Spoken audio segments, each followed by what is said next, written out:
তোমরা আমার থেকে বড় আলেম। আর এমনি আমার দেশে সাধারণ মানুষও হতে পারে, তারপরেও শরিয়াতের কম হোক বেশি হোক জ্ঞান তাদের ভিতরে আছে। কে জানে না নামাজ পড়া কি? নামাজ নামাজ কি ফরজ না হারাম? ফরজ, সবাই জানে। আমি যদি একটু মুখ ফসকে বলে ফেলি তাও বলো এটা ভুল ধরে দেবে, হুজুর এটা ভুল হচ্ছে। বসিরহাট সাব ডিভিশন না, কত আলেম বসিরহাট সাব ডিভিশনে আলোচনা করতে গেলে ভয় খায়, হুজুর না ওদিকে দাওয়াত দেবো না। কেন? হুজুর একটা কথা যদি একটু মুখ ফসকে বেরিয়ে যায় তো সামন থেকে শ্রোতা উঠে বলবে হুজুর বসিরহাট হুজুরি কেতাবে ই রয়েছে, আপনি বলতেছেন। হয় হয়, এটা বসিরহাট এলাকায় হয়। তার মানে এটা আল্লাহর শুকরিয়া, বসিরহাট হুজুরির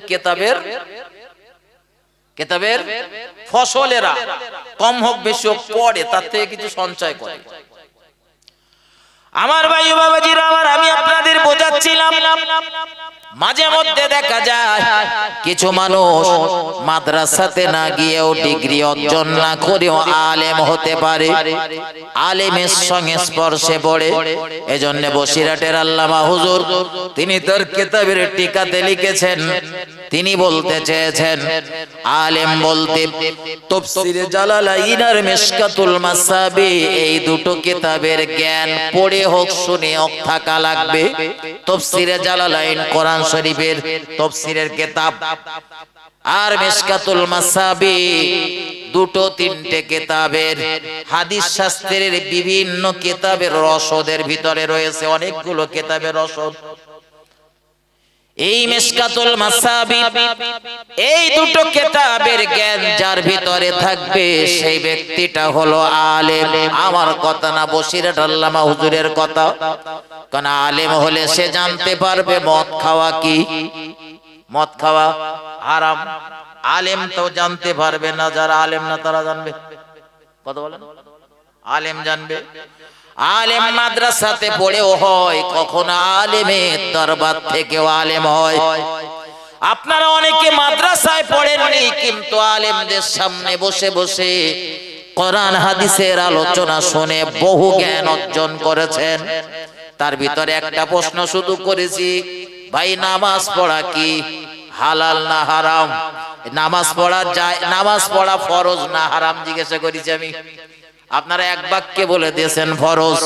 তার মানে আলেমদের কাছ থেকে জ্ঞানটা আপনারা অর্জন করেছেন। এজন্য বসিরহাট হুজুর তিনি তার কিতাবে লিখেছেন কোন আলেমের কাছ থেকে শুনে হোক বা পড়ে হোক, শুনে আলেম হতে পারে। তার জ্বলন্ত প্রমাণ আমি এর আগেও দু এক জায়গাতে বলেছি, আজও বলতেছি। শুধু বসিরহাট হুজুরের স্মৃতি সভা বলে, বসিরহাট আল্লামা হুজুরের একটা খলিফা ছিল, ওই ঘোনা গ্রামে বাড়ি। ঘোনা, বসিরহাট আল্লামা হুজুরের বাড়িটা টপকালি, ডান হাতে একটা রাস্তা লেবে গেছে, পাকা রাস্তা, সোজা তালপুকুর বাজারে ঠেলে উঠেছে ওই রাস্তাটা। ওই রাস্তার মাঝখানে একটা জায়গার নাম হলো সসনে বা সসনিয়া। এই সসনে বাজার থেকে 1-1.5 কিলোমিটার ভিতরে গেলে গ্রামটার নাম হলো ঘোনা। এই ঘোনা গ্রামে অনেকবার আমি হাসিবুর আলোচনা করতে গেছি, এ পর্যন্ত যতই কম হোক 30 থেকে 35 বার আলোচনা করতে গেছি। এই 4-6 দিন আগে করে এসেছি, আবার 4-5 দিন পরে ফেরারটা রয়েছে ওই ঘোনায়। এই ঘোনার হাজী বাগি ঘুমিয়ে রয়েছেন আল্লাহর একজন প্রিয় বান্দা, আল্লাহর একজন মাহবুব বান্দা, বসিরহাট আল্লামা হুজুরের একজন খলিফা হাজী মঈনুদ্দিন সাহেব। তবে হাজী মঈনুদ্দিন সাহেব দুনিয়ার কোন মাদ্রাসায় পড়া আলেম না, দুনিয়ার কোন ডিগ্রি তার ছিল না। লোকটা গাছ কেটে খেত, খেজুর গাছ ঝোড়াতো, যারে আমরা শিউলি বলি, শিউলি গাছ কেটে খায় যারা। এই গাছ ঝুড়িয়ে খেতে খেতে ওই লোকটার জীবনে দেখা গেল আমূল পরিবর্তন। হঠাৎ লোকটা গাছ কাটা বন্ধ করে দিয়ে ওয়াজ করা শুরু করেছেন। আগে কাটতো গাছ আর এখন ওয়াজ। ওয়াজ আর গাছ কাটা দুটো এক বলে মনে হয় নাকি? কত জ্ঞানী ব্যক্তিরেও দেখেছি, বিরাট জ্ঞানী, মাইকের সামনে এসে সে আর কথা বলতে গিয়ে পানি পায় না। এই একটা আলাদা স্পিকিং ক্ষমতা আল্লাহ দেয়, এটা আল্লাহর রহমত, সবাই পায় না। মহান আল্লাহর প্রিয় বান্দা হাজীবাগীর গোলাম মঈনুদ্দিন সাহেব, তিনি ছিলেন বসিরহাট আল্লামা হুজুরের একজন খলিফা। বসিরহাট আল্লামা হুজুর একদিন এই লোকটাকে বলছিলেন, বাবা মঈনুদ্দিন, আমার একটু খেজুরের রস খাওয়াবে, খেজুরের রস। এখন তো শীতকাল, খেজুর গাছ কাটা শুরু হয়ে গেছে, আর কিছুদিন পর থেকে রস পাওয়া যাবে, এখনো কোন কোন জায়গায় পাওয়া যাচ্ছে। কিন্তু বসিরহাট আল্লামা হুজুর এমন সময় খেজুরের রস খেতে চেয়েছেন, সময়টা খেজুরের রসের সময় না। বোঝানোর জন্য বলছি, ধরিলেন চৈত্র বৈশাখ মাসের টানা রৌদ্র, যখন প্রখর রৌদ্র, বসিরহাট আল্লামা হুজুর রস খেতে চেয়েছেন এই লোকটার কাছে, বাবা মঈনুদ্দিন, আমার একটু খেজুরের রস খাওয়াও। মঈনুদ্দিন হাজী মঈনুদ্দিন সাহেব বলল, হুজুর এখন তো খেজুরের রসের সিজন না, এখন পাবো কোথায়? বলে, দেখো তোমার পীর খাবার শখ করেছে, তুমি একটু চেষ্টা করে দেখতে পারো। লোকটা বাড়ি গিয়েছে, একটা খেজুর গাছ ঝুড়িয়েছে, নলিও একটা পুঁতে দিয়েছে, ভাঁড়ও একটা লাগিয়ে দিয়েছে, গাছ থেকে নিচে নেমেছে, দুটো হাত আল্লাহর দরবারে তুলে ধরেছেন। আল্লাহ রাব্বুল আলামিন, আল্লাহ আমার পীর বসিরহাটের বড় মাওলানা বঙ্গশ্রেষ্ঠ আলেমে দ্বীন আল্লামা বাঙ্গাল আল্লামা হিন্দ আল্লামা রুহুল আমিন রাহমাতুল্লাহ আলাইহি, আল্লামা রুহুল আমিন তিনি একটু খেজুরের রস খাবেন নিয়ত করেছেন, আর আমার কাছে দাবি করেছেন খেজুরের রস খাবে বলে। আমি জানি এখন খেজুর গাছে রস হওয়ার সময় না, তারপরে এটা আমি মানি, এটা বিশ্বাস করি, আল্লাহ অসম্ভব বলে কোনো জিনিস আপনার কাছে নেই, আপনার কাছে সব সম্ভব। আমার আল্লাহ পারে না, পারে না বলে। মাছের পেটের ভিতরে যদি নবী ইউনূস রে 40 দিন রেখে দিতে পারে, ওখানে কোন অক্সিজেনের সিলিন্ডার মেশিন ছিল?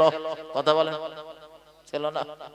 আল্লাহ সব পারে, মহান আল্লাহর পক্ষে সবকিছু সম্ভব।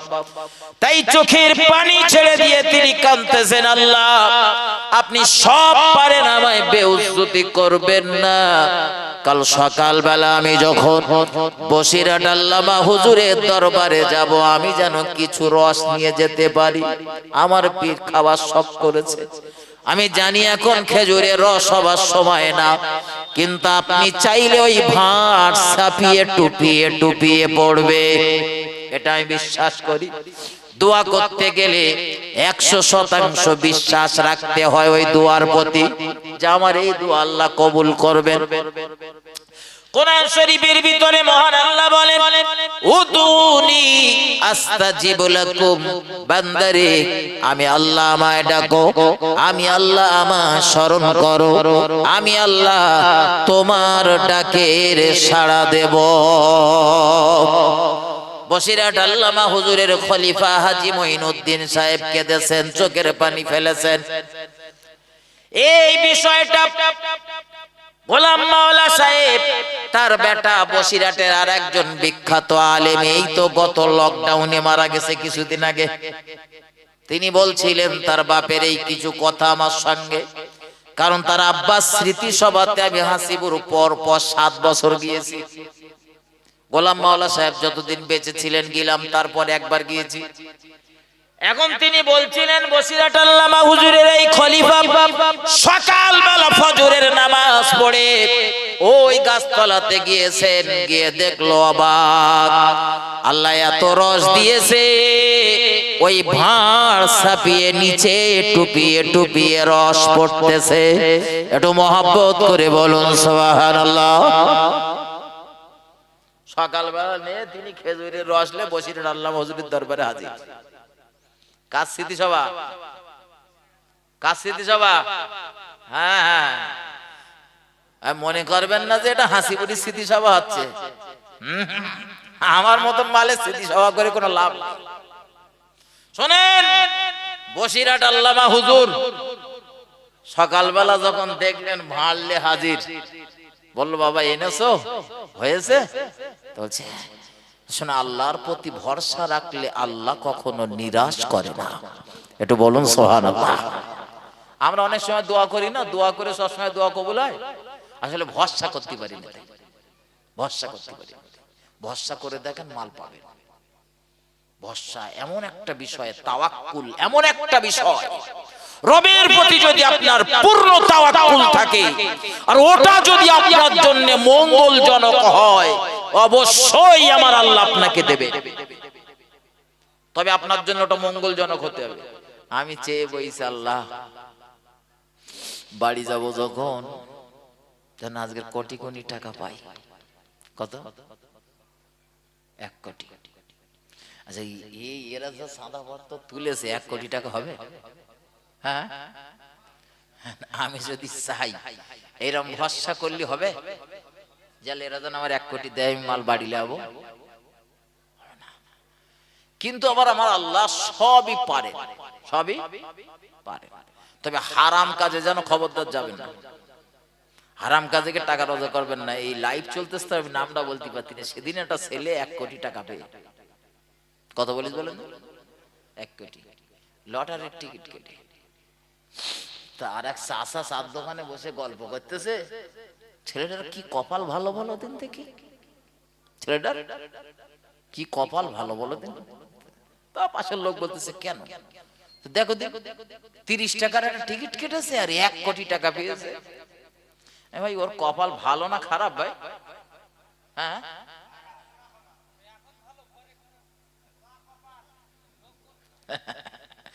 আরে ভাই ও কোটি গুণী টাকা পেয়েছে ঠিক, হয়তো 25-26 লাখ টাকা হয়তো ট্যাক্স থেকে শুরু করে ওটা সব কেটে নেবে, বাকি টাকাটা হয়তো পাবে। ও হয়তো ঘর মারবে, কি 5 কাঠা জমি কিনলে, কি একটা গাড়ি কিনলে, কিন্তু ও সব তো হারামি মাল। সব মালটা কি বলে মাল? ও একটা 30 লাখ টাকা খরচা করে একটা বিল্ডিং বানিয়েছে, ধরেন খুব সুন্দর করে পাথর টাথর খুব লাগিয়েছে, টাকাটা তো হারামি। কারণ ওর মধ্যে নামাজ পড়লে নামাজ হবে তো? হ্যাঁ হবে তো? কপাল ভালো। হ্যাঁ, ওর থেকে ওই তেরবলতে বাস করে যারা, তাকে কপাল ভালো। তেরবল টাঙিয়ে বাস করে যারা, তাদের কপাল ভালো, ওদের বাড়ি তবু নামাজ হবে। আমার ভাই ও বাবাজিরা, আমার ভুল আমাকে নেবেন না। আমি আপনাদের বোঝাচ্ছিলাম এই হাজী মঈনুদ্দিন সাহেব, তিনি বসিরহাট আল্লামা হুজুরের খলিফা, সাধারণ মানুষ, অথচ গাছ কেটে খেতেন। কিন্তু তার জীবনেই দেখা গেল একটা সময় তিনি ওয়াজ নসিহত করে বেড়াতেন। ওয়াজ করে করে বেড়াচ্ছেন। ওয়াজ করতে গেলে কোরআন হাদিসের কিছু জ্ঞান তার ভিতরে থাকা লাগে। গোলাম মাওলা সাহেব বলছিলেন, হাসিবুর, আমি যখন আলেম হয়ে বাড়ি এসেছি, ডিগ্রি নিয়ে বাড়ি এসেছি, আর আমার আব্বার এই অবস্থা দেখে আব্বাকে নিষেধ করলাম, আব্বা আপনি এইভাবে আর ওয়াজ নসিহত করবেন না। আপনি সাধারণ মানুষ, একটা কথা ভুল বলে ফেললে জনগণ যদি ওর উপরে আমল করে, আপনিও গুনাহগার হবেন, তারাও গুনাহগার হবে। যার কাজ সে করুক, আলেমের কাজ আলেম করুক, ডাক্তারের কাজ ডাক্তার করুক, মাস্টারের কাজ মাস্টার করুক। ডাক্তার আপনার বাড়ি কারুর একবার ইনজেকশন দেছে, আপনি দেখে লেছেন, তাই দেখে যদি পরের বাড়ি কারুর কিছু হয়, আর যদি মনে করেন আমি একলা একলা এই রোগী দেখবো, সিদ্ধান্তটা ঠিক হবে? কথা বলে। এজন্য বসিরহাট আল্লামা হুজুরের খলিফা হাজী মঈনুদ্দিন সাহেবকে গোলাম মাওলা সাহেব, মানে তার বেটা, তিনি বললেন, আব্বা আপনি এমনটা করবেন না, ওয়াজ করা ছেড়ে দেন। তো গোলাম মাওলা সাহেবের আব্বা মঈনুদ্দিন সাহেব শুধু একটা কথা বলেছিলেন, বাবা বসিরহাট আল্লামা হুজুরের দরবারে কি আমি ঘাস কাটতাম বলে মনে হয়? আমি কি হুজুরের দরবারে ঘাস কাটতে যেতাম? এই যে রোজ যেতাম হুজুরের দরবারে। আপনি সাধারণ মানুষ, বসিরহাট আল্লামা হুজুরের দরবারে গিয়ে কি বা করতে পারেন? গিয়েছেন, হুজুর হয়তো বললো 1 লোটা পানি দাও, ওযু করব। আপনি 1 লোটা পানি দিয়েছেন। হুজুর হয়তো বলেছে আমি গোসল করব, পানি এনে দাও, আপনি পানি এনে দিয়েছেন। হুজুর কিতাব লিখতেছেন, কোন প্রয়োজনের তাগিদে কোন জায়গায় চলে যাচ্ছে, আপনারা হয়তো বলে গেল কিতাবের এই পাণ্ডুলিপিটা অমুক জায়গায় রেখে দাও, দোয়াতটা অমুক জায়গায় রেখে দাও, কি কালিটা এনে দাও। এছাড়া তো অন্য কিছু হতে পারে না। গোলাম মাওলা সাহেব বললেন, আমার আব্বা আমার দিকে তাকিয়ে চোখটা একটু মোটা মোটা করে বললেন, বাপ তোমার কাজ তুমি করো আর আমার কাজ আমি করি, আমার কাজে তুমি নাক গলিও না। ওটা বাপ, ওটা বাপ, বাপ আর বেটা। আলেম ছেলে চড়াও কথা বলতে পারছে না বাপের, তাই একটু নরম হয়ে গেল যে আমার আব্বার এইভাবে হবে না। কখনো কখনো বাপ অন্যায় করে, ভুল করে, তাই বলে যেন বাপের উপরে চড়াও হবেন না, মারবেন না। অনেক পদ্ধতি রয়েছে, সেই পদ্ধতি অ্যাপ্লাই করলে দেখবেন আপনার আব্বা ওই খারাপ কাজ থেকে বেঁচে যাবে। একটা ছেলে বছর 2 হচ্ছে আমার সঙ্গে আলোচনা করছিল আর বলছিল যে আমার আব্বা বিরাট পরিমাণে বিড়ি খায় আর একটু সিনেমা দেখার নেশা রয়েছে আব্বার খুব। কত রকম করে বললাম, আব্বারে কোনো মতে বোঝাতে পারছি না, সিনেমা দেখাও বন্ধ করে না আর বিড়ি খাওয়া বন্ধ হয় না। মানে তো তুই কি করবি? এত বলা বলেছি আর হচ্ছে না, মেজাজ তো ঠিক থাকতেছে না, মনে হচ্ছে আব্বার একদিন ধরে ঘাদ উচ্চার দেই। খবরদার, যা মুখ দিয়ে বলেছি সেই পর্যন্ত থাক, দ্বিতীয় দিন যেন আর বলবি না। তোর আব্বা মায়ের গায়ে কখনোই তুই হাত তুলবি না, যত অন্যায় তারা করুক না কেন, ধৈর্য ধর। তবে তোর একটা আমি পদ্ধতি বলে দিতে পারি, আল্লাহ যদি রহম করে তোর আব্বার বিড়ি খাওয়া বন্ধ হবে, সিনেমা দেখাও বন্ধ হবে। বলে হুজুর বলেন। বলে আজকের বাড়ি যাবি, রাতের বেলা তোর আব্বা যখন ঘুমাতে যাবে শুধু ঘরে আস্তে আস্তে যাবি, সালাম দিয়ে বাপের পাড়ার কাছে বসবি, যেন মাথার দিকে যাবি না, বাপের পার কাছে বসবি। বাপের পা দুটোয় হাত দিয়ে পারলে একটু টেপাটেপি করবি আর বলবি, আব্বা আমি নিয়ত করেছি তোমারে ওমরায় পাঠাবো। কোথায়? নবীর দেশে পাঠাবো। রাসূলের মাজার মুকদ্দাসের পাশে তোমারে পাঠিয়ে দেব বাবা। কাগজপত্রগুলো ঠিক করো, খুব তাড়াতাড়ি তোমার ওমরায় পাঠাবো। আব্বার দেখবে মন, যদি আব্বার মন খুশিতে ভরে যায়, এবারে তুমি টুক করে একটা কথা বলবে, আব্বা নবীর দেশে পাঠাবো, তো বিড়ি খাওয়াটা বন্ধ করলে ভালো হয়, সিনেমা দেখাটা বন্ধ করলে ভালো হয়। তুমি নবীর দেশে যাবে, একটু পাক পবিত্র হয়ে যাও। ছেলেটা 1 সপ্তাহ ঘুরতে দেয়নি, ঘুরে এসে বলল, হুজুর শুধু আব্বার বলিছি এখনো পাঠাইনি, তাতেই আমার আব্বা বিড়ি খাবা সিনেমা দেখা বন্ধ করে দেছে। তুমি মাল খরচা করবা না, পদ্ধতি নেবে না, শুধু হাত উঁচু করতে শিখেছো। এজন্য বসিরহাট আল্লামা হুজুরের খলিফা ওই কথা শুনে গোলাম মাওলা সাহেব বললেন, আমি রাগান্বিত হলাম না, বরং আমি সংকল্প নিলাম আজ থেকে আমি আমার আব্বার সঙ্গে ওয়াজ করতে যাব। আব্বা তলিবুল ইলম হব, আব্বা ছাত্র, বাপের ছাত্র হয়ে যাব। আর আমার আব্বা যদি কোনো ওয়াজ ভুল করে, ওই জনগণের সামনে আমি আমার আব্বার ভুল ধরবো আর বলবো, আপনার এই কথাটা ভুল, এটা কোরআনে নেই, হাদিসে নেই। বাপ বেউজ্জতি হবে আর আমার আব্বার ওয়াজ করার 7 জনমের মতন মিটে যাবে, আব্বার দাওয়াত তুলবে না। এই লক্ষ্য নিয়ে আমি গিয়েছি আব্বার সঙ্গে, কিন্তু আমার আব্বা আমার দেখে কমিটি ডেকে বলল, কচি তোরা আমার বেটা গোলাম মাওলার কিছু টাইম দে, সবে মাদ্রাসা থেকে ফারেক হয়ে বাড়ি এসে একটু টাইম দে। কমিটির একটা বদ অভ্যাস দেখবেন, নতুন আলেমের যদি 10 মিনিট সময় দেওয়ার কথা বলা হয় সহজে মানতে চায় না, কি হবে না হবে তার ঠিক নেই। তো গোলাম মাওলা সাহেবের আব্বার কথা শুনে কমিটির ছেলেরা বলল, হুজুর ঠিক আছে, আপনার বেটা আপনার ছেলে যখন 10 মিনিট টাইম, বেশি না, ওয়াজ যদি ভালো হয় আরো 2-4 মিনিট বলবে, কিন্তু ওয়াজ খারাপ হলে 10 মিনিট পর আপনার উঠতে হবে, কেন লোক উঠে বাড়ি যাবে। গোলাম মাওলা বললাম, স্টেজে গেলাম, 8 ঘন্টা 40 মিনিট ধরে আলোচনা করলাম। আমি বললাম, নাম উল্লেখ করে করে বলতেছি, কোনো মিথ্যা কথা না। কাল সকালবেলা গিয়ে চেক করে আসবেন আমি ভুল বলতেছি না ঠিক বলতেছি। গোলাম মাওলা বললেন, আমি আধ ঘন্টা 40 মিনিট আলোচনা করার পর আমার আব্বা স্টেজে এসে বসেছেন। আর আব্বা স্টেজে এসেছে, আমি আব্বার জন্য স্টেজটা ছেড়ে দিলাম। আমার আব্বা আলোচনা করতে বসেছেন, আর আমি আমার বাপের বেটা, বাপের ছেলে, বাপের পিছনে গুটি সুটিয়ে বসে রয়েছি। আমার তো লক্ষ্য বাপের বক্তৃতার ভুল ধরা। লক্ষ্য করলাম কমিটির ছেলেরা বেশ কয়েকবার এসেছে আমার ডাকতে, ও ভাই চলেন কিছু নাস্তা পানি করে নেবেন, খাওয়া দাওয়া করবেন। যতবার ডাকতে এলো ততবার তাদের ফেরত দিলাম, ভাই আমি এখন খাবো না, ফেরত যাও। লোকটা ফেরত, লোকগুলো ফেরত চলে গেল। আর আমি আমার আব্বার পিছনে বসে বসে অস শুনতেছি, কারণ খেতে গেলি তো আমার আর অস শোনা হবে না। খেতে গেলে আর অস শোনা হবে? আমার তো লক্ষ্য খাবা না, আমার লক্ষ্য বাপের বক্তৃতার ভুল ধরার, বাপের অস করার 7 জনমের মতন মিটিয়ে দেওয়া। তাই আমি আমার আব্বার পিছনে বসে রয়েছি। কিন্তু আমি অবাক হয়ে গেলাম, সুদীর্ঘ 2 ঘন্টার অধিক সময় আমার আব্বা আলোচনা করলো কোরআন হাদিসের মাপকাঠির উপরে।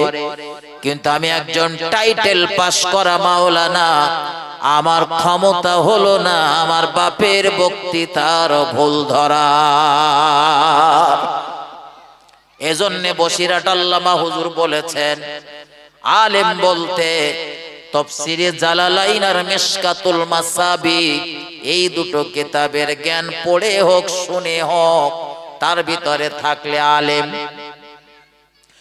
লোকটা সমাজের এই প্রথাগত পদ্ধতিতে যে শিক্ষা ব্যবস্থা, এই শিক্ষায় তিনি শিক্ষিত হতে পারেননি ঠিকই, কিন্তু বসিরহাট আল্লামা হুজুরের দরবারে থেকে থেকে এত জ্ঞান তিনি অর্জন করেছিলেন। আলেমদের মতো তিনি ওয়াজ নসিহত করে বেড়াতেন, কিন্তু কোন আলেম তার ভুল ধরতে পারত না। আমার ভাই ও বাবাজিরা, আমার আলোচনা এখানে নয়, মাথায় ঢোকান। তাহলে পীর হতে গেলে 5টা শর্ত, 5টা মাথায় ঢুকিয়ে নিয়ে বাড়ি যান। জীবনে কোনোদিন ঠকবেন না পীর ধরতে গিয়ে। কোন পীরটা যে খাঁটি আর কোনটা যে খাঁটি না, আমি আপনার হাতে জাল দিচ্ছি, ওই জাল ফেলবেন, এই 5টা জাল ফেলে দেখবেন অরিজিনাল পীর যদি হয় আপনারও জালে ধরা খাবে। আমি বলছি নে, বসিরহাটের আল্লামা হুজুর বলেছেন, কারোর যদি গাল দেওয়ার ইচ্ছা হয় বসিরহাট হুজুরের গাল দিও, আমার যেন গাল দিও না, আমি ভাষ্যকার। বসিরহাট আল্লামা হুজুর তার কিতাবে লিখেছেন, পীর হবার দ্বিতীয় শর্ত হলো তার ভিতরে আল্লাহর ভয় থাকা লাগবে প্রচুর পরিমাণে। নাম্বার 1, তাকে আলেম হতে হবে। 2 নাম্বার, তার ভিতরে আল্লাহ ভীতি, আল্লাহর ভয় থাকা লাগবে প্রচুর পরিমাণে। যারা আলেম হয় তারা দেখবেন আল্লাহর ভয় করে প্রচুর পরিমাণে। যারা আলেম, আলেমের আবার অনেক ভাগ রয়েছে, প্রকৃত আলেম যারা দেখবেন তাদের ভিতরে আল্লাহর ভয় থাকে প্রচুর পরিমাণে। আমি বলছি না, আল্লাহর কোরআন বলছে, মহান আল্লাহর কোরআন জানিয়েছেন, ইন্নামা ইয়াখশাল্লাহা মিন ইবাদিহিল উলামা। মহান আল্লাহ বলেন, এই দুনিয়ার জমিনে সব থেকে আমি আল্লাহ, আমায় যারা বেশি বেশি ভয় করে তারা হলো মিন ইবাদিহিল উলামা, কোরআন হাদিসের বিজ্ঞ পণ্ডিত আলেম নামে যারা সাব্যস্ত হয়েছে, তারাই আমি আল্লাহ আমায় বেশি বেশি ভয় করে। একটু মহব্বত করে বলুন সুবহানাল্লাহ, আরো জোরে বলুন সুবহানাল্লাহ। আমি বলিনি, বলো আল্লাহ বলতেছেন। আল্লাহর কথা মিথ্যা না সত্য? সত্য। প্রিয় নবী আলেমদের সম্পর্কে বললেন, আল উলামা ওয়ারাসাতুল আম্বিয়া। নবী বলেন, ও দুনিয়ার মানুষেরা, আমি মুহাম্মদুর রাসূলুল্লাহ বলছি, মাথায় রাখো, আলেমরা হলো তামাম নবীদের ওয়ারিস। শুধু মুহাম্মদ সাল্লাল্লাহু আলাইহি ওয়াসাল্লামের ওয়ারিস না, সব নবীদের ওয়ারিস আলেম যারা, তারা। মুহাম্মাদুর রাসূলুল্লাহ দুনিয়ার আলেমদের জন্য ঘরবাড়ি জমি জায়গা রেখে যায়নি, কোটি কোটি টাকা সম্পদ রেখে যায়নি, তবে মুহাম্মাদুর রাসূলুল্লাহ আলেমদের জন্য রেখে গিয়েছে এই দুনিয়ার জমিনে ইলম জ্ঞান। এই জ্ঞান আলেমরা সংগ্রহ করবে, রাসূলের রেখে যাওয়া এই জ্ঞান। এখান থেকে আলেমরা হলো রাসূলের ওয়ারিস। আলোচনা মাথায় ঢোকান। তাহলে আল্লাহর ভয় যার ভিতরে রয়েছে, বসিরহাট আল্লামা হুজুর বলেছেন পীর হবার দ্বিতীয় শর্ত সে পূরণ করে ফেললো। আল্লাহর ভয় কেমন বিষয় একটু মাথায় ঢোকান। আমরাও আল্লাহরে ভয় করি, আর যারা বুজুর্গ আল্লাহ বলা তারাও আল্লাহকে ভয় করতেন। ফুরফুরা দরবার শরীফের পীর দাদা পীর রহমাতুল্লাহ আলাই বাংলাদেশে ওয়াজ করতে গেছেন। বাংলাদেশে ওয়াজ করতে যাওয়ার পরে, যেহেতু সেটা বিদেশ, ইন্ডিয়ান মানুষ গেছে বাংলাদেশে, এখন লম্বা সফর, কিছু খাওয়া দাওয়ার তো প্রয়োজন আছে না নেই? খেতে হবে তো? মেজবান যখন দাওয়াত করে খাইয়েছে মেহমানেরও তো দাওয়াত কবুল করা জরুরি। এজন্য তিনি দাওয়াত কবুল করেছেন। দাওয়াত কবুল করার পরে দেখা গেল হুজুরকে কিছু খাওয়ানো হলো। হুজুর খাওয়ার পরে জানতে পারলেন, বুঝতে পারলেন যে এই খাবার ভিতরে সুদের মাল রয়েছে, সুদের মাল। আলোচনা আপনাদের মাথায় পড়েছে, আমি একটু মূল আলোচনায় যাব, কিন্তু এই পীরের শর্ত কটা বলে দিয়ে আমি আপনাদেরকে মূল জায়গায় নিয়ে যাব। মাথায় ঢোকান। আল্লামা দাদা পীর রহমাতুল্লাহ আলাই তিনি ওই মালগুলো খাওয়ার পরে বাড়িওয়ালারে ডেকে বললেন, ভাই আমি জানতে পেরেছি তোমার মালের, তোমার সুদের কারবার রয়েছে। সুদের কারবার রয়েছে মানে তুমি যা খাইয়েছো আমার সব সুদের মাল। আমার যে পরিমাণ খাদ্য তুমি খাইয়েছো ওই খাদ্যের দাম তোমার নিয়ে নিতে হবে, যাতে আমার জন্য ওটা হালাল হয়ে যায়। মাল তোমার, টাকা নিতে হবে। লোকটা তো কোনো মতে রাজি হচ্ছিল না। হুজুর তারে বোঝালেন, হুজুর তারে বোঝালেন, অনেক বোঝানোর পর লোকটা রাজি হয়ে গেল। আল্লাহর ওলি, আল্লাহর পেয়ারা তার নিজের গায়ের জামাটা খুলে দিয়ে এলেন আর বলে এলেন, ভাই কাছে এখন টাকা নেই। এখনকার মতো তো ফোন পে, গুগল পে বা এত ক্যাশ ক্যাপিটাল আলেমদের কাছে যা থাকে তখন তত থাকতো না। তিনি মেহমান হিসাবে গিয়েছেন, তারা একটা হাদিয়া নাজরানা দেবে, কম দেখ বেশি দেখ নিয়ে বাড়ি আসবেন। কিন্তু এরকম একটা সমস্যা ঘটে গিয়েছে, নিজের গায়ের জামাটা তিনি খুলে দিয়েছেন আর খুলে দিয়ে ওয়াদা করে এসেছেন, আমি ফুরফুরা দরবারে চলে যাব আর সেখানে গিয়ে আমি টাকা মানি অর্ডার করব, তুমি আমার জামাটা ফুরফুরায় পৌঁছে দেওয়ার ব্যবস্থা করবে। একটু মহব্বত করে বলুন সুবহানাল্লাহ। কি পরিমাণ আল্লাহর ভয়। আরে একটুকুন আগেই বলতেছিলাম 1 কোটি পেয়েছে, তাতে বলতেছ ওর কপাল ভালো, তার মানে ওর হলি যেন ভালো হয়। আমরা আল্লাহরে ভয় করি, কত লোকের দেখেছি এর গাছের আম কুড়িয়ে খায়, ওর গাছের কাঁঠাল পেড়ে খায়, রাতের বেলা উঠে লোকের গাছের ডাব নারকেল চুরি করে। আছে না নেই? গত পরশুদিন একজন বলতেছে, হুজুর ওই মগরিবের আজান দেবার একটুকুন আগে দেখেছি আমার গাছে প্রচুর পরিমাণে ডাব রয়েছে। সকালবেলা গিয়ে দেখতেছি ডাব সব নিচে পড়ে রয়েছে, খেয়ে দিয়ে ফেললে কেঁদেছে, মানে রাত্রি কাজ সেরেছে। এগুলো হালাল না হারাম? আবার কেউ কেউ বলে ওসব ছেলে মানুষ মানা ছিলুম, এরও চলে পড়ে করে ফেলিস, মানে এমন কায়দায় বলে যেন মনে হয় এরও চলে পড়ে করে ফেলিস বলে ওটা হালাল হয়ে গেছে। আমার ভাই বাবাজিরা, আমার ভুল আমাকে নেবেন না। এই হারাম থেকে বাঁচুন, আল্লাহকে ভয় করুন। আল্লাহর ভয় দুনিয়ার যাদের ভিতরে থাকবে ওই মানুষগুলো দেখবেন জীবনে কোনোদিন সুদের ধারে পাশে যাবে না, ঘুষের ধারে পাশে যাবে না।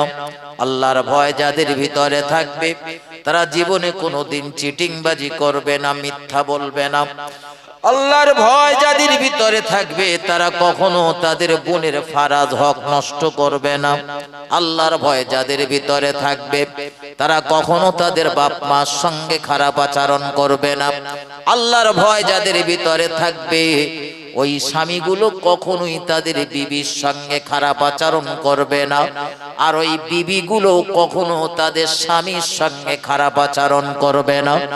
আল্লাহর ভয় দুনিয়ার যে মানুষগুলোর ভিতরে থাকবে ওই মানুষগুলো শরিয়াত সম্মতভাবে চলার চেষ্টা করবে, শরিয়াতের মাপকাঠির উপরে চলবে, কোরআন সুন্নাহ যেভাবে চলতে বলেছেন সেইভাবে চলবে।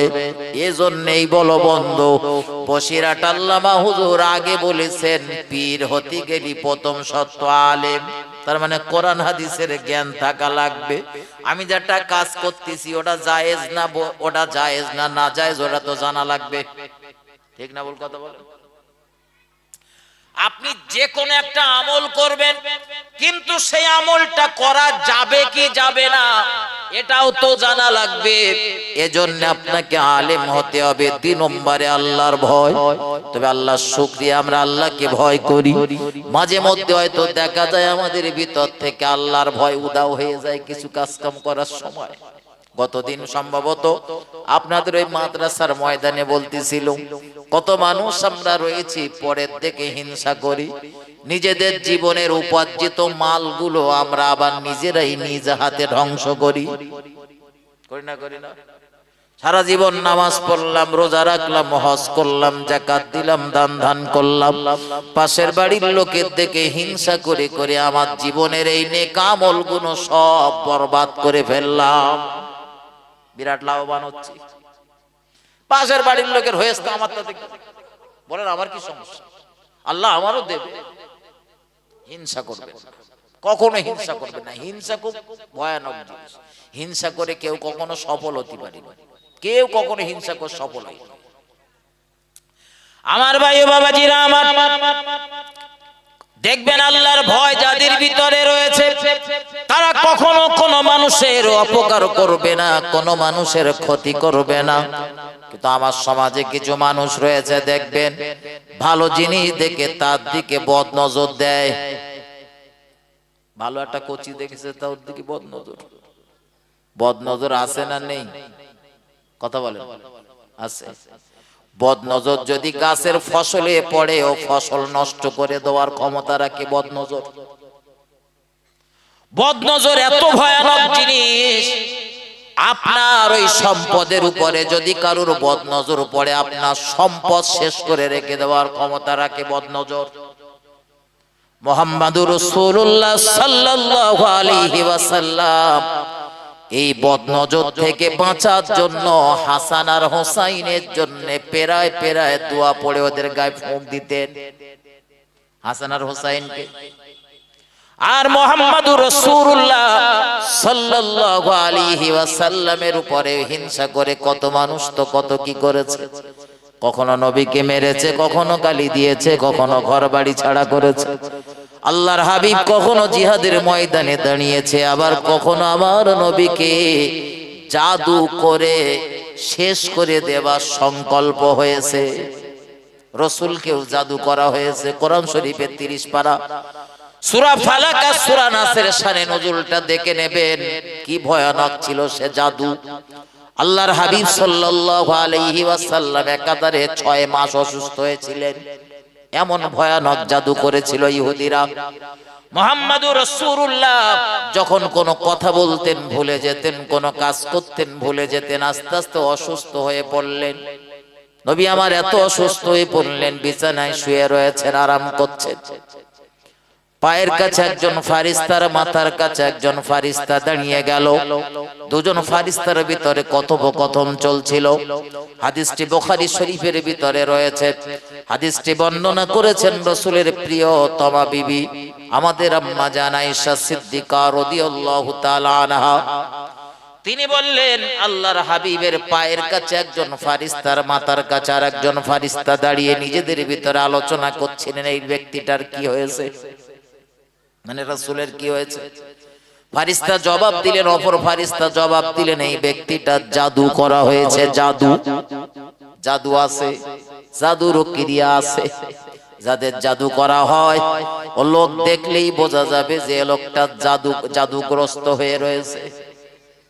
জাদু যাদের উপরে করা হয় দেখবেন তারা নিজেরাও বুঝতে পারবে যে আমাদের উপর জাদু করা হয়েছে। আস্তে আস্তে দেহ ক্ষীণ হবে, মাঝে মধ্যে মাথার যন্ত্রণা হবে, কখনো দেখা যাবে যে কাজ কামগুলো করবে ওই কাজ কামগুলোর দিকে মন থাকবে না, কখনো এমন দেখা যায় খেতে বসেছে যা খাচ্ছে সব বমি হয়ে যাচ্ছে, আরো কত কি আছে। তো মুহাম্মাদুর রাসূলুল্লাহ সাল্লাল্লাহু আলাইহি ওয়াসাল্লাম তার উপরে যে জাদু করা হয়েছে একজন ফারিস্তা বলে দিল। তো ফারিস্তাটা আবার সঙ্গে সঙ্গে জিজ্ঞাসা করলো কিসের মাধ্যমে জাদু করা হয়েছে, কিসের মাধ্যমে? তে ফারিস্তাটা তখন জবাব দিচ্ছে এটা মাথায় আঁচড়ানো চিরুনি আর রাসূলের মাথা চুল দিয়ে।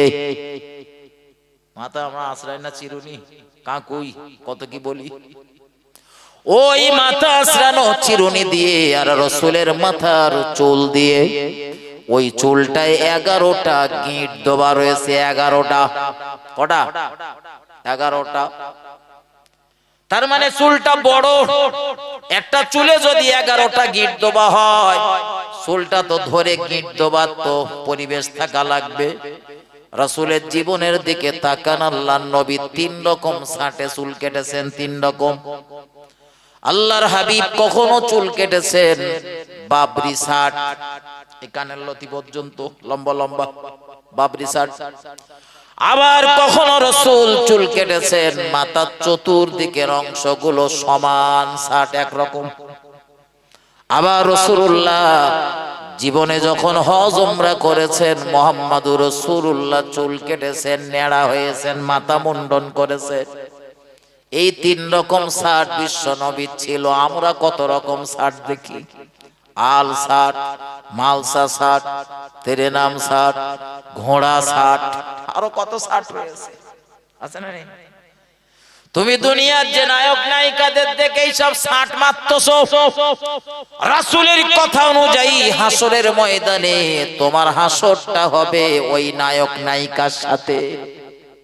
তুমি যার অনুসরণ করবা তার সাথে হাসর হবে। রাগ হচ্ছে নাকি আপনাদের? জীবন থেকে ওগুলো ঝেড়ে ফেলেন। রাসূলের আদর্শ থেকে বিচ্যুত হয়ে কেউ কখনো সফল হতে পারেনি। ও বন্ধু, সফলতার অনেকগুলো কারণ রয়েছে, সফলতার অনেকগুলো দিক রয়েছে। যদি মনে করেন শুধু টাকা উপার্জন করায় সফলতা, আমি বলবো আপনি মূর্খের স্বর্গে বাস করেন। আমার ভাই, আলোচনা এখানে নয়, ফিরে চলুন আল্লাহর হাবিব সাল্লাল্লাহু আলাইহি ওয়াসাল্লামের মাথার কাছে ফারিস্তার পায়ের কাছে ফারিস্তা। জিজ্ঞাসা করা হলো কিসের মাধ্যমে জাদু করা হয়েছে? ফারিস্তা জবাব দিলেন চুল আর মাথায় আঁচড়ানো চিরুনি দিয়ে। ওই জাদু করা দ্রব্যগুলি কোথায় রাখা হয়েছে? ফারিস্তা বলে দিলেন মদিনার অমুক কূপের নিম্ন দেশে একটা পাথরের নিচে রাখা হয়েছে। কূপের নামটাও বলে দিয়েছে। মুহাম্মাদুর রাসূলুল্লাহ সাল্লাল্লাহু আলাইহি ওয়াসাল্লাম হযরত আলীকে ডেকেছেন, ভাই আলী। হযরত আলী হলেন আমার রাসূলুল্লাহর আপন চাচাতো ভাই। মুহাম্মাদুর রাসূলুল্লাহ যে চাচার কাছে লালন পালন হয়েছিলেন 8 বছর 2 মাস 10 মাস বয়স থেকে, ওই চাচার ছেলের নাম হলো হযরত আলী। ওই চাচার ছেলের নাম হলো জাফর ইবনে আবু তালিব। দুজনেই রাসূলের বিখ্যাত সাহাবা। হযরত মুহাম্মাদুর রাসূলুল্লাহ তিনি ডাক দিলেন হযরত আলীকে। কোন বর্ণনায় আলীকে ডেকে বলা হলো ওটা তুলে আনার জন্য, কোন বর্ণনায় রয়েছে রাসূল কয়েকজনকে সঙ্গে করে নিয়ে ওই জায়গাতে গেলেন। আর ওই জাদুকৃত মাল পাথরের নিম্ন দেশ থেকে উত্তোলন করা হলো, তোলা হলো। আমার নবী দেখলেন চিরুনির সঙ্গে একটা চুল রয়েছে, আর ওই চুলে 11টা গিঁট দেওয়া রয়েছে। ঠিক ফারিস্তা যেভাবে বলেছে সেইভাবে পাচ্ছে। তার মানে নবীরা যদি ঘুমন্ত অবস্থায় কিছু দেখেন স্বপ্ন, ওগুলো হলো ওহী। ওগুলো কি? ওহী। ওহী। এজন্য মুহাম্মাদুর রাসূলুল্লাহ সাল্লাল্লাহু আলাইহি ওয়াসাল্লাম ওগুলো নিয়ে তিনি হাতে নিলেন, কোরআনের আয়াত নাজিল হয়ে গেল। জিবরাইল আমিনের আগমন হয়ে গেল। কোরআন শরীফের ওই 113 এবং 14 নম্বর সূরা দুটো একসাথে নাজিল হয়ে গেল। কোরআনের শেষ দুটো সূরা, সূরা ফালাক, সূরা নাস, এর আগে ছিল না, এই অবতীর্ণ হচ্ছে। সূরা ফালাক আর সূরা নাস অবতীর্ণ হয়ে গেল। মুহাম্মদুর রাসূলুল্লাহ পড়তে লেগেছেন, কুল আউযু বিরাব্বিল ফালাক।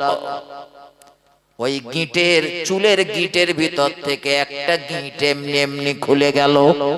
একটু মহব্বত করে বলুন সুবহানাল্লাহ।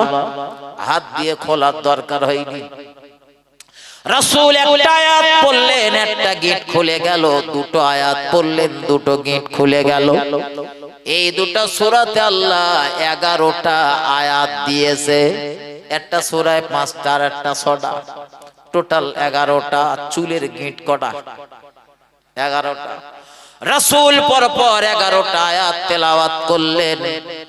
আর ওই রাসূলের উপরে জাদু করা ওই চুলের গিঁট 11টা পর পর খুলে গেল। একটু মহব্বত করে বলুন সুবহানাল্লাহ। আল্লাহর হাবিবের অসুস্থতা দূর হয়ে গেল। তিনি এবারে উঠে বসলেন, এবারে একটু আরাম অনুভব করলেন, সুস্থতা লাভ করলেন, পরিপূর্ণ শেফা পেলেন। একটু মহব্বত করে বলুন সুবহানাল্লাহ। এরপর থেকে মুহাম্মদুর রাসূলুল্লাহ দৈনন্দিন জীবনে 5 ওয়াক্ত নামাজের পর এই সূরাগুলো পাঠ করতেন।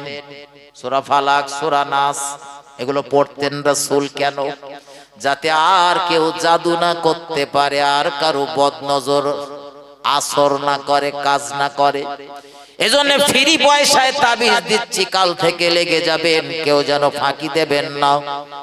5 ওয়াক্ত নামাজ যারা পড়েন, নামাজের পড়ে পারলে 3 বার করে পড়বেন। তাও যদি না পারেন, সকালবেলা 3 বার করে পড়বেন সূরা ফালাক, সূরা নাস, সূরা ইখলাস, এগুলো 3 বার করে পড়বেন সকালবেলা। সন্ধ্যাবেলা আবার মাগরিবের নামাজের পর আবার 3 বার করে পড়বেন।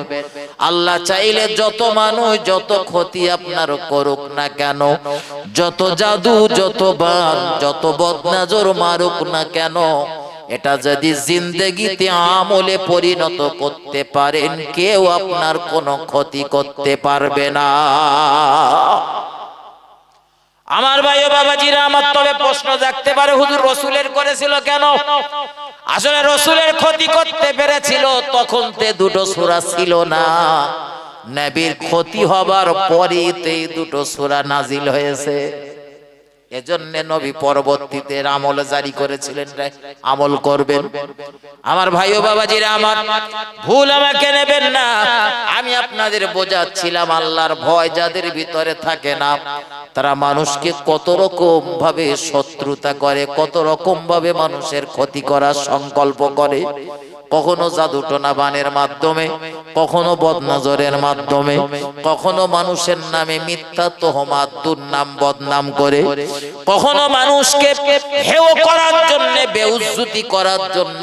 সে কাজের কাজই না, সেই কাজই তাকে বানিয়ে দিল। আজ যেমন বর্তমান সমাজে চলতেছে, কেউ কারো কাফের বলতেছে, বেঈমান বলতেছে, শয়তান বলতেছে, মুনাফিক বলতেছে, আরো কত কি। ভেবে আমি পাই না, আল্লাহ এরাও তো আলেম।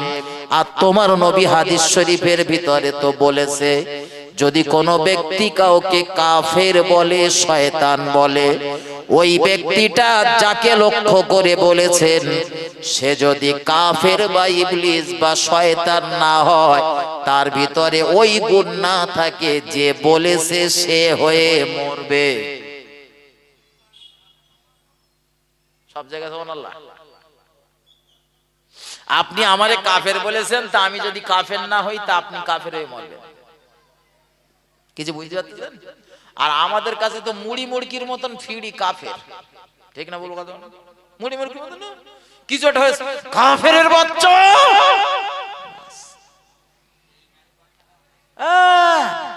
খবরদার বলবেন না এগুলো, এগুলো আপনার ক্ষতি হবার সম্ভাবনা বেশি। আপনি তাকে বললেন কাফের, কিন্তু সে যদি কাফের হয় তো বেঁচে গেলেন, আর যদি কাফের না হয়ে সে ঈমানদার হয় তো আপনি ফেঁসে গেলেন। আপনি ফেঁসে গেলেন। আমি বলছি না, রাসূল বলছে কেউ যদি কাউকে কাফের বা শয়তান বা এই ধরনের মন্তব্য করে, রাসূল বললেন উভয়ের যে কোনো একটা দিকে প্রত্যাবর্তন করবে। তার মানে যারে বলেছেন সে যদি দোষী হয় তার দিকে যাবে, আর দোষী না হলে ওটা ঘুরে আপনার দিকে আসবে। আমার ভাই ও বাবাজিরা আমার, ভুল আমাকে নেবেন না। আল্লাহর ভয় যাদের ভিতরে ছিল তাদের দেখে শিক্ষা নেন। বড় পীর আব্দুল কাদের জিলানী তিনি আল্লাহকে ভয় করেছেন। আমাদের মাযহাবের ইমাম, ইমামে আযম নোমান বিন সাবিত রাহমাতুল্লাহ আলাইহি তিনিও আল্লাহকে ভয় করেছেন। আমাদের নোমান বিন সাবিত রাতের অন্ধকারে উঠে তাহাজ্জুদের নামাজ পড়তেন। গভীর রাতে সবাই যখন ঘুমাতো, পাশের বাড়ি একটা মাতাল ছিল, ও রোজ আমাদের ইমামকে গালাগালি করত, মিথ্যা তহমাত দিত, অপবাদ দিত, বিভিন্ন ভাষায় মন্তব্য করত। পাশের বাড়ির মাতাল। হুজুর নামাজ পড়বে, ঠিক সেই সময় জ্বালাবে, এমন এমন কথা বলবে হুজুরের নামাজের যাতে ডিস্টার্ব হয়। খুব জ্বালাতন করে। এইভাবে করতে করতে করতে করতে হঠাৎ একদিন দেখা গেল হুজুর নামাজ আদায় করছেন, কিন্তু পাশের বাড়ি কোনো সাড়া শব্দ নেই, কেউ গালি দেয় না, কোনো আওয়াজ নেই, কিচ্ছু নেই। হুজুর নামাজ সব আদায় করলেন, জিজ্ঞাসা করলেন পাশের বাড়ি সে লোকটা যে রোজ আমার গালাগালি করে, নিন্দা মন্দ করে, ছোট বড় কথা বলে, সে লোকটার কোনো আওয়াজ আজ খুঁজে পাওয়া গেল না কেন? কে একজন বলল হুজুর সম্ভবত সন্ধ্যা বেলায় তারে পুলিশ এসে তুলে নিয়ে গেছে, থানায় চলে গেছে। ইমামে আযম আবু হানিফা রাহমাতুল্লাহ আলাইহি তিনি চলে গেলেন, থানার অফিসারের কাছে গেলেন, অথবা ওই পিরিয়ডের যিনি বাদশা ছিলেন তার কাছে গেলেন। বাদশা তো হুজুরকে দেখে বললেন, হুজুর আপনার এত কষ্ট করে আসার তো দরকার ছিল না, আপনি বললেই আমি আপনার দরবারে চলে যেতাম। একটু মহব্বত করে বলুন সুবহানাল্লাহ। সম্মান আল্লাহ দেওয়া জিনিস, কে দেয় সম্মান? আল্লাহ। এই দেখে তুমি হিংসায় ফেটে পড়ো না, সম্মান দেনেওয়ালা আল্লাহ।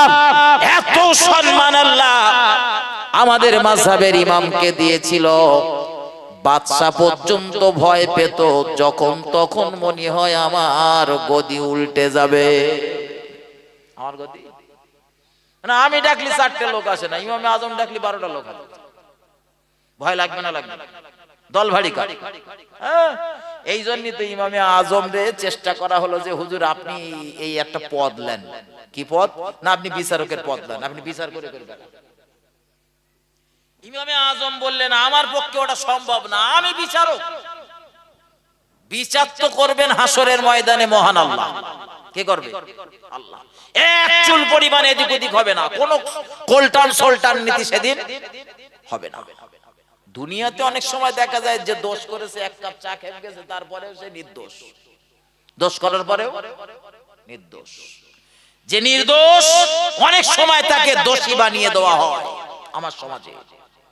ইমামে আযম বললেন এটা আমার পক্ষে সম্ভব না। আরেকটা বর্ণনায় রয়েছে যে তিনি কয়েকদিনের জন্য বসেছিলেন, তো বসে একটা বিচার এসেছে, তো সেই বিচারে বাদী আর বিবাদী দুজনা রয়েছে, তো কোন একটা বিষয়ে কথা উপস্থাপন করেছে, হুজুর বিচার করবে, তাই এরে কসম খাতি বলেছে, ও কসম খেয়েছে, এরে কসম খাতি বলেছে, এও কসম খেয়েছে। এইবার কাঠটা সত্যের, কাঠটা মিথ্যা নির্ণয় করবে কি করে? হ্যাঁ, দুটোই তো কসম খেয়ে বসে। হুজুর ছেড়ে দিলেন চাকরিদারি। এর কারণেই ইমামে আযমকে জেলখানার মধ্যে বন্দী করা হলো। তারা ভাবছিল মনে হয় হুজুর এই ছোট মালটা নেবে না, হুজুর ছোট দায়িত্বটা নেবে না, হুজুর মনে আমার মতো বড় মসনদটাই দখল করবে, ওই জন্য এই পদে বসতে চাচ্ছে না। কিন্তু হুজুরের চিন্তা ভাবনা কি তাই ছিল? তাই ছিল? হুজুরের চিন্তা ভাবনা, বিচার তো আমি সঠিক করতে পারবো না, আল্লাহ বিচারক, তিনি খুব সুন্দর বিচার করবেন, ও দায়িত্ব তিনি সামলাতে পারবেন, আমি পারবো না। আরো আল্লাহ যাদের ক্ষমতা দিয়েছে দুনিয়ার মানুষ যারা পারবে তারা করুক, আমার দ্বারা সম্ভব না। আমার ভাই ও বাবাজিরা আমার, এত জ্ঞানী এত বিদগ্ধ পণ্ডিত কোন কোন আলিম বলেছেন নবী আর নবীর সাহাবাদের পর এত বড় আলেম আসমানের নিচে আর একটাও জন্ম নেয়নি। আর একটু জোরে বলবেন না সুবহানাল্লাহ। আমাদের মতন ফসকে আলেম না, সেই রাম জ্ঞান। একদিন ইমামে আজমের একজন ওস্তাদ এসেছে। ইমামের আজমের ওস্তাদ, ছাত্র না বলো, ইনি ছাত্র, আর ওনার যিনি ওস্তাদ তিনি এসেছেন রাত্রির বেলা হঠাৎ। এসে ইমামে আজমকে ডাকতেছেন, বাবা নোমান বিন সাবিত। জি হুজুর, এই সোনাটা মুসিবতে পড়েছি। বলে কি? রাত গভীর, এই তোমার চাচিমার সাথে আমার একটা বিষয় নিয়ে একটু কথা কাটাকাটি হচ্ছিল। আমি বলে ফেলি যে একটা কথা, যে ফজর পর্যন্ত যদি কথা না বলো, কোন একটা এরকম একটা বিষয়, যে ফজর পর্যন্ত যদি তুমি আমার সাথে কথা না বলো তো তুমি তালাক। তা দেখলাম তোমার চাচিমা সেই থেকে যে মুখ ভার করে বসে রয়েছে, এত চেষ্টা করলাম কথা বলানোর, কোনো মতে সে কথা বলে না। তো এ যা পরিবেশ পরিস্থিতি, এই তো ফজরের আজান দেবে আর একটুকুনি পরে, তাহলে তালাক হয়ে যাবে। একটা রাগের মাথায় একটা কথা বলি ফেলিছি, আর ও যে একটু কথা বলবে তাও বলে না, তাহলে ও চাচ্ছিল তালাক, মহিলাটাও চাচ্ছিল কি বলেন, তালাক চাচ্ছিল। তো ইমামে আজম বললেন, হুজুর ও এই বিষয়? তা বলতে হ্যাঁ। ইমামে আজম বললেন, তো হুজুর নামাজের তো আজানের তো খুব বেশি সময়ও নেই, আচ্ছা ঠিক আছে আপনি যান, আমি দেখতেছি। বলে যান দেখতেছি বলার কাজ, অল্প একটুকুনি সময় রয়েছে, যা করবে এর মধ্যে করো। আমার যত সাগরেদ টাগরেদ আছে, তোমার চাচিমা যাদের কথা শুনে টনে, তাদের দিয়ে কত বোঝালুম, কোনো মতে কথা বলে না, তালাক হয়ে যাবে। ইমামে আজম বললেন, হুজুর কোনো টেনশন নেই, আপনি বাড়ি যান, বাড়ি যান, আমি দেখতেছি তালাক হবে না। তা আপনি বলতেছেন তালাক হবে না, আর আমি তো দেখতেছি ফজরের আজান হাঁকলি তালাক হবে। তো তারপরে দেখলেন আমার ছাত্রটা তো খুব চালাক বুদ্ধিমান, তো সে যখন বলেছে যে তালাক হবে না, তা যাই বাড়ি যাই। বাড়ি গিয়ে শুয়েছে, কিন্তু ঘুম আসবে এক্ষুন যদি মুয়াজ্জিন আজান দেয়, তালাক হয়ে যাবে না? হ্যাঁ। তো ইমামে আজম করলেন কি, উনি বাড়ি গিয়ে চিন্তা করতে, তাই তো শেষ, নোমান বিন সাবিতের তো কোনো পাত্তাই নি, সে যে কি করবে বললে তাও তো বললো না, কোনো কিছু শোনালো না, আর আমারে বলে দিলে যে হুজুর তালাক হবে না, আর আমিও তাই শুনে বাড়ি চলে আসলুম। হযরত নোমান বিন সাবিত রাহমাতুল্লাহ আলাইহি এই কথা তিনিও ভাবতেছেন, ওদিকে ওস্তাদও ভাবতেছেন। হঠাৎ ওস্তাদ ভাবতে ভাবতে দেখা যাচ্ছে ফজরের আজান হচ্ছে। কিসের আজান? আজান হাঁক মেরেছে। আর মুয়াজ্জিন যখন আজান হেঁকেছে, তো ইমামে আজমের ওস্তাদ প্রচন্ড রাগান্বিত হয়ে গেছে, এই সাবিতের দ্বারা, নোমান বিন সাবিতের দ্বারা কিচ্ছু হবে না। এ আমার বলেছিল যে তালাক হবে না বলে আমি বাড়ি চলে এসেছিলাম, আর কোনো কথাবার্তা বলিনি, চুপচাপ শুয়েছিল। এখন তো ফজরের আজান দিচ্ছে, সে নোমান বিন সাবিত আসেনি, খুব রাগে রাগে রয়েছে। আজানও হয়ে গেছে। একটুখানি পর, বেশ কিছুক্ষণ পর দেখা গেল হযরত নোমান বিন সাবিত রাহমাতুল্লাহ আলাইহি আর ওই মসজিদের মুয়াজ্জিন দুজনে আস্তে আস্তে গিয়ে ইমাম সাহেবের, মানে আমাদের ইমামে আজমের যিনি ওস্তাদ, তার বাড়ির দরজায় গিয়ে কড়া নেড়েছে। এদিকে যখন আজান হয়ে গেছে, হুজুরের গিন্নি তো বিরাট আনন্দিত, এইবার সব গোছানি শুরু, বাপের বাড়ি যাবে, সব গোছানি টোছানি সব রেডি, সেইরাম কথা বলতে সেইরাম খুশি, আর হাত ধরে বলতে, সত্যি কথা বলতেছি চলে যাওয়ার সময়, বিশ্বাস করেন আপনার কোনো অপরাধ নেই, কোনো অন্যায় নেই, কিন্তু আপনি ভালো আলেম, তো সমাজে বিরাট পরিমাণে খেদমত করেন, আমার কাছে সময় দিতে পারেন না, এজন্য না আমি আপনার থেকে মুক্তি চাচ্ছিলাম, তা মুক্তির ব্যবস্থা আজকে যখন হয়ে গেছে আমি যাচ্ছি, আপনি ভালো থাকেন, আপনি খুব ভালো। মহিলাটা বলে মোটামুটি ব্যাগপত্র গোছাচ্ছে, নোমান বিন সাবিত ইমামে আজমের আগমন, দরজায় কড়া নেড়েছেন। কে? তো ইমামে আজম বলতেছেন আমি। হাত তোর আমি। হুজুর কি খুব ভালোভাবে কথা বলবে বলে মনে হয়? সেই রাম রাগা রেগে রয়েছে। তো রাগার পরে দরজাটা খুলে দিলেন, তো হুজুর বকাঝকা করতেছে, আর ইমামে আজম বলতেছেন, হুজুর একটুকুন ঠান্ডা। না কি আর ঠান্ডা হব, তোমার একটা দায়িত্ব দিলাম যাতে আমাদের স্বামী স্ত্রীর সম্পর্কটা নষ্ট না হয়, সেটা তুমি মেরামত করো, তুমি তা না করে বাড়ি ঘুমাচ্ছিলে, আজানও তো হয়ে গেছে, কাজ মিটে গেছে। ইমামে আজম বলতেছে হয়নি, তালাক হয়নি। তা কি করে হয়নি? আজান তো হয়ে গেছে। বলে আজান হয়েছে হুজুর, এখনো তো ফজরের আজানের ওয়াক্ত হয়নি। ফজরের আজানের ওয়াক্ত হয়নি। একটু জোরে বলেন সুবহানাল্লাহ। হুজুর মুয়াজ্জিন সাথে করে এনেছি, চাচিমার ডাকেন। চাচিমারে ডাকা হলো, মুয়াজ্জিন বলল কিছু মনে নেবেন না, ভুল হয়ে গেছে। এই নোমান বিন সাবিত কে আমি ঘুমোচ্ছিলাম, আমার ডেকে বলল আজানের সময় হয়ে গেছে, আজান দেবেন না, সময় পেরিয়ে যাচ্ছে। আর আমিও উঠে অত কিছু না চিন্তা ভাবনা করে ঝটপট আজান দেওয়া শুরু করেছি। কিন্তু আজান দেওয়ার পরে তো খেয়াল করে দেখতেছি এখন তো ফজরের নামাজের ওয়াক্ত হয়নি। আসলে ইমামে আজমও বলো মিথ্যা কথা বলিনি। ইমামে আজম বোঝাতে চেয়েছেন যে তাহাজ্জুদের নামাজের ওয়াক্ত তো চলে যাচ্ছে, তাড়াতাড়ি আজান দাও। আমাদের গ্রামগুলোতে তাহাজ্জুদের নামাজের আজান হয় না, কিন্তু বহু জায়গাতে সাহেব তো ওই তাহাজ্জুদের নামাজের আজান ভেবে ইমামে আজম বলেছেন, আর যিনি মুয়াজ্জিন উনি ভেবেছেন ফজরের আজান। উনি ভেবেছেন ফজরের আজান। মেরেছে আজান, আজান শেষ। এদিকে সমস্ত কাজ ক্রিয়া যখন শুরু হয়েছে, ইমামে আজমকে বলতেছে যে এই কেস কিন্তু তুমি তো আজান দিয়ে দিয়েছো, সময়ও তো এখনো হয়নি, কি বৃত্তান্ত, চলো এখন হুজুরি বাড়ি চলো, না তো হুজুরি বউ তো চলে যাবে। তাই হুজুরির বাড়ি এসে বলতেছে চাচিমা এই কেস ঘটেছে, আসলে এখনো ফজরের আজান হয়নি, ফজরের আজানের এখন এত মিনিট টাইম বাকি, তারপরে আজান হবে। তালাক হয়ে যায় আর কথা বলেন, তালাক হয়ে যায়। গোমড়া ফানা আলেম নাকি বলেন? ইমামে আজম নোমান বিন সাবিত রাহমাতুল্লাহ আলাইহি এত বড় মাপের আলেম, পাশের বাড়ির লোকটা মদখোরটা রোজ গালাগালি করতেন, কিন্তু ইমামে আজম ধৈর্য ধরতেন, নামাজে মগ্ন থাকতেন, জিকিরে মগ্ন থাকতেন, তেলাওয়াতে মশগুল হয়ে থাকতেন। পাশের বাড়ির লোকটার গালাগালির জবাব দিতেন না। ও যত পারে গালাগালি দেখ, আপনি যত ধৈর্য ধরবেন, হাসবুনাল্লাহু ওয়া নি'মাল ওয়াকিল, তো আপনি শুধু এতটুকু বলতে পারেন আল্লাহ আপনি আমার জন্য যথেষ্ট হয়ে যান, আপনি আমার জন্যই যথেষ্ট। ও যত পারে গালাগালি দিক, আপনি এতটুকু কথা বলে দেন, আপনি নিজের চোখে দেখতে পাবেন আল্লাহ আপনার জন্য কি পরিমাণ যথেষ্ট হয়েছে।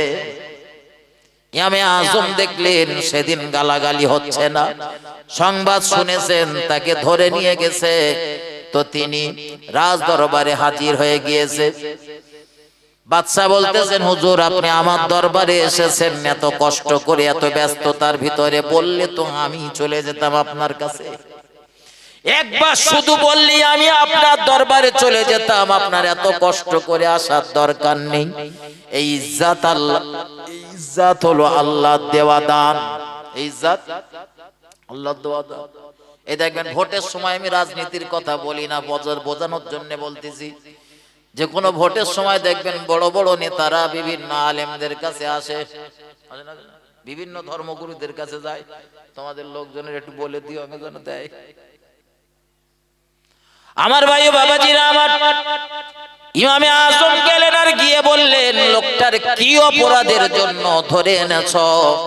বলল হুজুর অপরাধ যাই থাকে থাক, ওই লোকটার জন্য যখন আপনি এসেছেন আপনি একটুখানি অপেক্ষা করেন, এক্ষুনি তা ছেড়ে দেবো। অপরাধ যা থাকবে তা দেখার দরকার, আপনি জমানার বড় ইমাম এসেছেন একজনকে ছাড়ানোর জন্য, আপনার ইজ্জতের খাতিরে তাকে ছেড়ে দেবো। দিল না ছেড়ে, লোকটা বাড়ি এলো, চিন্তা ভাবনা করছিল আল্লাহ প্রতিদিন যারে আমি গালমন্দ করি, এত ছোট বড় কথা বলি, আমার এত আত্মীয় স্বজন, এত বন্ধু বান্ধব, এত আপনজন থাকার পরে কেউ গেল না আমার ছাড়াতে, সেই লোকটাই গেল। তাই লোকটা নিঃসন্দেহে ভালো, লোকটা ভালো না খারাপ? ও মাতাল, ভালো বললেও ভালো, না বললেও। আপনারা আলেমদের মুখে তো শুনেছেন তিনি একাধারে এশা রজুতে ফজরের নামাজ পড়েছেন 40 বছর, শুনেছেন না? একটানা 30 বছর রোজা রেখেছে, শুনেছেন? তার জীবনে তিনি 55 বার হজ করেছেন। কতবার? 55 বার। 55 বার যিনি হজ করেছে টাকা পয়সা ছিল? হজ করতে গেলে মাল লাগে না লাগে না? ভিখারির জন্য হজ ফরজ না মালদারের জন্য? তো এই 55 বার হজ করেছেন। একদল মানুষ বলে হজ করলি হবে, শেষ বয়সে কে করবেন না, তো এখন হজ করলি রাখতে পারবো না। তার মানে ওনারা বোঝে হজ করলি মনে হয় হোজরা লিতি হয়। আমি বলি বন্ধু, হজ করে যদি হোজরাই লিতি হয়, ইমামে আজম প্রথমবারে হজ করেছে যখন, তখন তার বয়স 15 বছর, বেঁচে ছিলেন 70 বছর। শেষ 15 বছর থেকে শেষ পর্যন্ত প্রতিবারে হজ করেছেন। আর প্রথম 15 বছরে হজ করে যদি হুজুর হজরা নিতেন, এই দেশের সাধারণ জনগণের জন্য তিনি যে মেহনত করে হাজার হাজার হাজার হাজার 82,000 মসলা যে তিনি লিখেছেন, এই মসলা থেকে আমরা মাহরুম হতাম না। কথা বলেন? হোজরা না, শরিয়াতের মানদণ্ডের ভিতরে থেকে সব করা যাবে, ব্যবসা করা যাবে, চাষবাস করা যাবে, সব করা যাবে। রাসূলও তো জীবনে হজ করেছেন, তারপরেও তিনি ব্যবসা করেছেন, দ্বীনের প্রচার প্রসার করেছেন, সব করা যাবে। ওই চিন্তা ভাবনা দূর হটান। আমি যেটা আপনাদের বোঝানোর জন্য এত দূর পর্যন্ত নিয়ে এসেছি, আল্লাহর ভয় যাদের ভিতরে থাকবে, দেখবেন তারা শরীয়তের মাপকাঠির উপরে চলার চেষ্টা করবে। এক কথায় তার জন্য যদি দুনিয়াও তাদের ছেড়ে দিতে হয়, তাও ছেড়ে দিতে প্রস্তুত হয়ে যাবে। কিন্তু আমার আল্লাহ যে আদেশটা করেছেন সেটা সহজে তারা ছাড়বে না। বসিরহাট আল্লামা হুজুর তার কিতাবে লিখেছেন, আল্লাহওয়ালা বুজুর্গ হতে গেলে 3 নাম্বার শর্ত হলো ওই লোকটা দুনিয়ার আকর্ষণ থাকবে কম আর পরকালের আকর্ষণ থাকবে বেশি। দুনিয়ার আকর্ষণ যে একদম থাকবে না এ কথা বলিনি, কম থাকবে।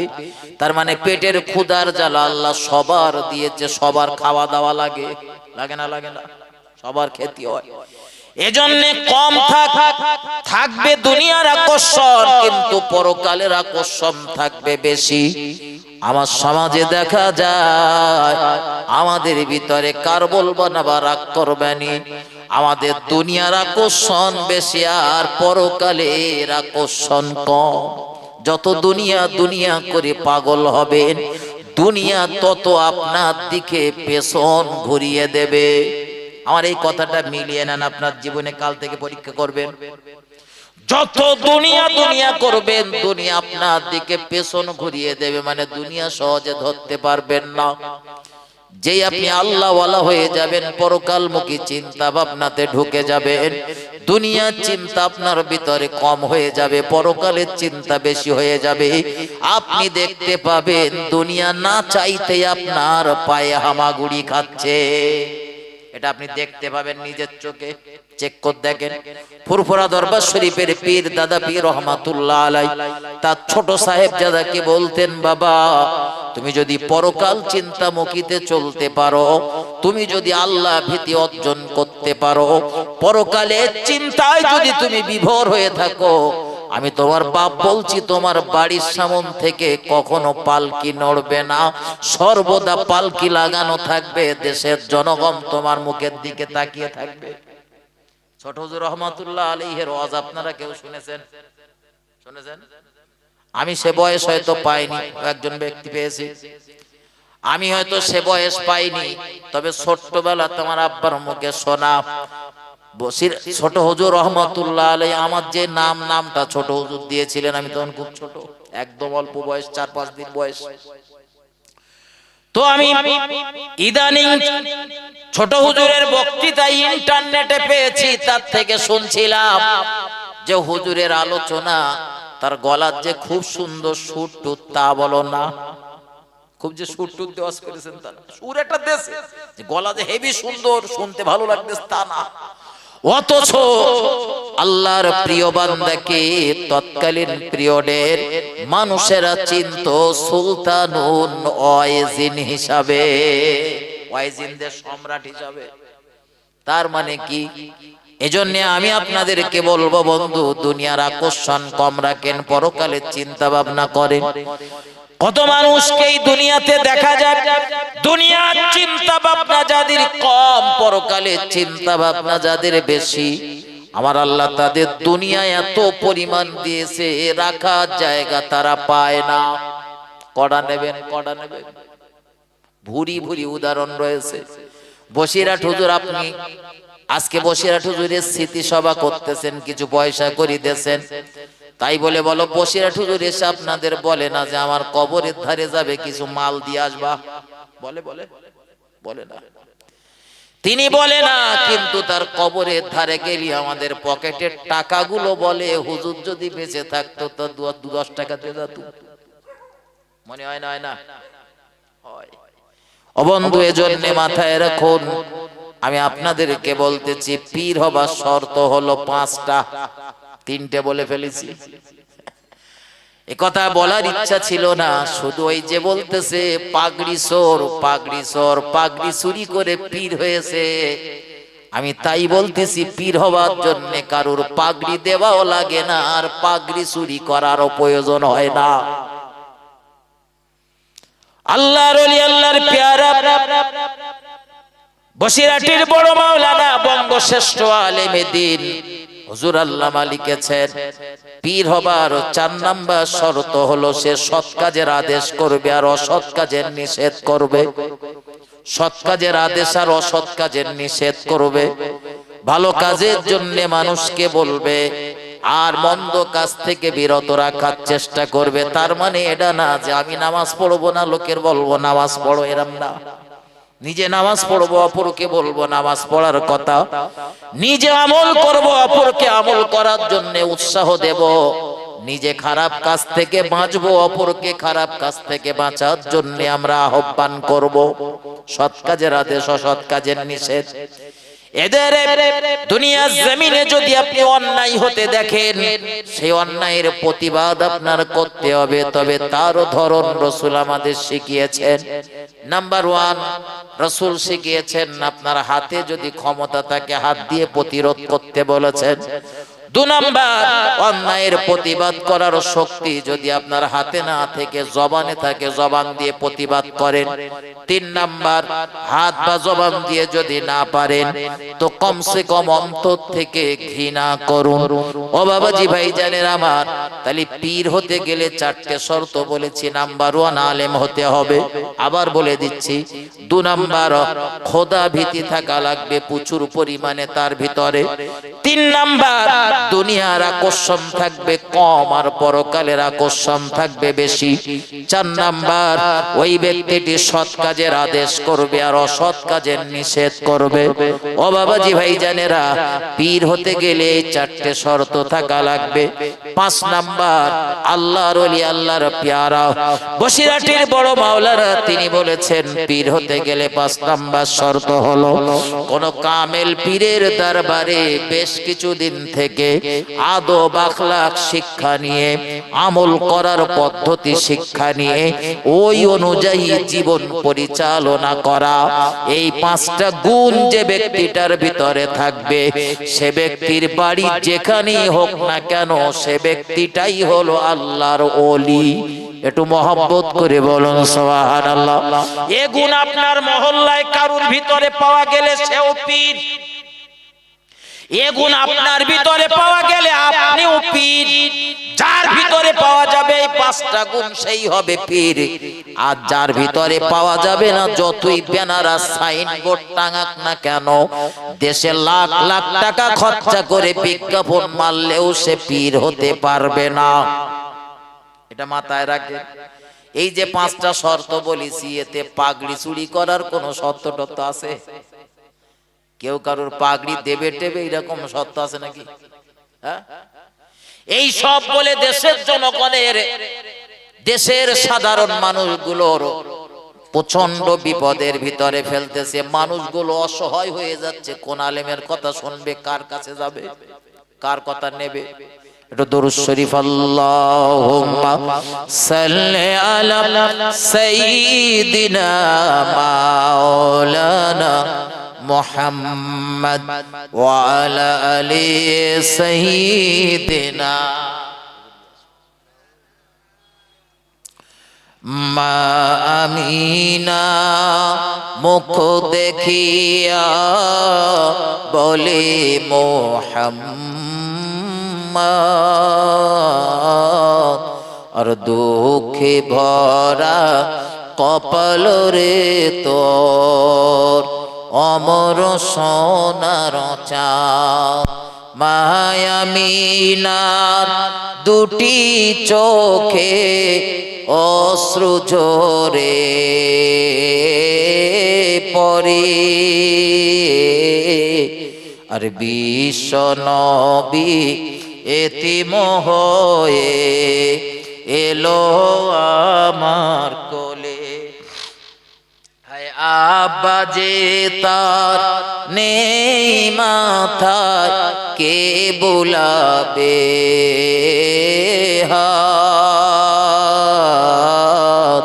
আর দুঃখে ভরা কপাল রে তোর অমর সোনার চাঁদ সবার সেরা নবী মোদের এলেন সবার পরে আসিতের সময় কাঁপ লাগে খালি গায়ে ঘরে খুরমা পানি খেয়ে নবী কাটায় কত রাত আর দুঃখে ভরা কপাল রে তোর অমর সোনার চাঁদ আল্লাহুম্মা সাল্লি আলা সাইয়্যিদিনা মাওলানা মুহাম্মদ ওয়া আলা আলি সাইয়্যিদিনা দরুদ পড়ো ঘুচুক মনের কালো আর নবীর নামে দরুদ পড়া এই গভীর রাতে ভালো আল্লাহুম্মা সাল্লি আলা সাইয়্যিদিনা মাওলানা মুহাম্মদ ওয়া আলা আলি সাইয়্যিদিনা মাওলানা মুহাম্মদ তাকবীর দেন নারে তাকবীর নারে তাকবীর মুজাদ্দিদে জামানের সিলসিলা অল ইন্ডিয়া